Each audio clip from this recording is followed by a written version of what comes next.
Hey, what's up, everybody, and welcome to my 3 Takeaways episode with my interview with the one and only Kori Ade. And I absolutely loved this interview. I hope you guys got a lot of actionable steps. I felt like she gave so many different actual coaching practices that we can actually implement into our daily lives now. And I think just coming from a coach, being such a sports guy myself, I loved hearing how different her approach is, because I think a lot of coaches are just all about honing your particular skills of that particular sport. But she was so much about the mental and emotional side of it to improve your performance on the ice rink or the playing field, whatever it is sport that you would actually play. But I want to get right into my 3 takeaways. Number 1 is lean in. And what I mean by that is don't sit back on the sidelines. Get into the game, get involved, be part of the discussion. She talks about how you have to go out and create your own opportunities. Some good opportunities may come your way, but that's just going to come out of luck. You actually have to go out and seek those types of things yourself. When she was moving, she had to find an ice rink to be able to actually coach people on and the students that she was bringing with her.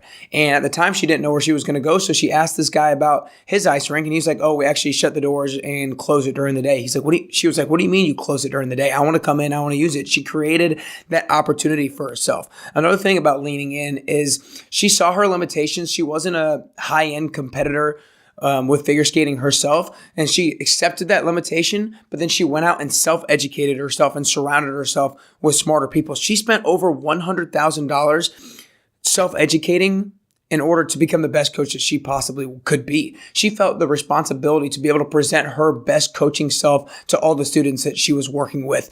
So she went out and made it happen. Takeaway number 2 is take risks. A quote that I love that she said is, you have to take risks. And when you do, you start to expand your vocabulary of what your potential is.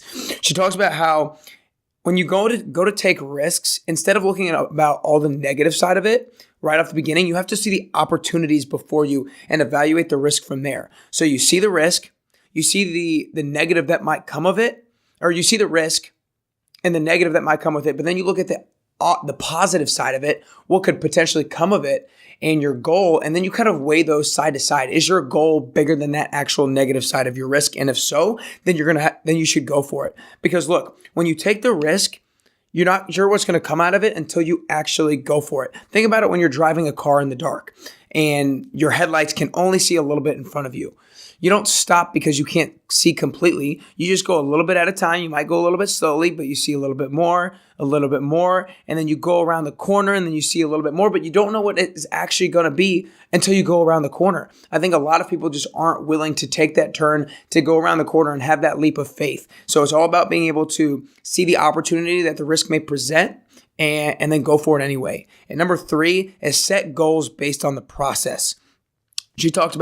She set goals and goal after goal for herself. And anytime she reached a goal, she was never as satiated, in her words, as she thought she might be. She was never as happy or as fulfilled that she thought she might be when she achieved a particular outcome-based goal. So she talked about how make it based on the process, because when it's based on the process, then you get to actually see the growth steps and the learning steps that take place throughout your journey. And that way, when you're engaged in it and you see those growth steps, that way you can demonstrate to other people how you were actually able to get to a particular end, to a particular mean.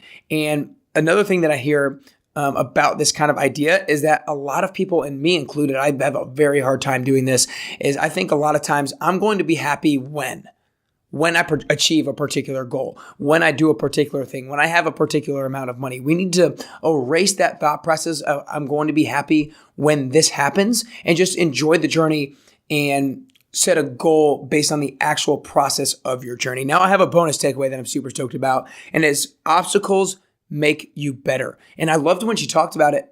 It's like an obstacle course. That's the only time that she had heard the word obstacle, and I think me too, is like when hearing an obstacle course. And what is an obstacle course? There's different things thrown in your way, and it forces you to be agile or quicker.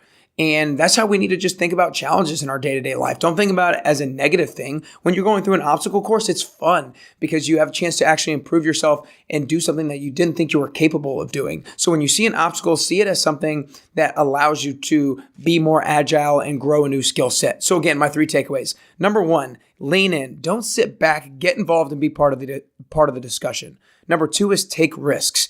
Start to expand your vocabulary of what your potential is and see the risk, see the opportunity, and go for it. Number 3, set goals based on the process, because when we do it based on the outcome, we miss all the growth steps that it took to get there. My bonus takeaway is obstacles make you better. Hope you guys have a fantastic day.